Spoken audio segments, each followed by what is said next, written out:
Hello mga friends! Welcome to another video. Update muli tayo magkano ang ating palitan, real to peso, para sa mga kababayan natin na nais magpadala yung araw ito at nagtatanong kung magkano ang ating update exchange rate.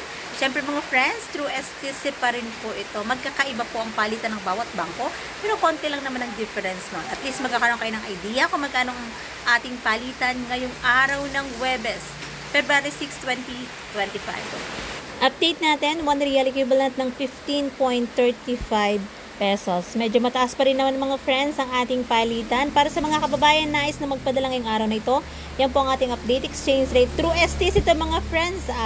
STC Pay to bank account, kaya medyo mataas po ang palitan. Siyempre pag nagpapadala ng pera sa Pilipinas, may binabayaran na transfer fee at meron din po yung VAT. Ang lahi ko pa rin paalala para sa bawat isa sa atin, ang matuto tayong mag-ipon, magtipid, at matutong mag-invest. Hindi habang buhay mga friends ay nasa ibang bansa.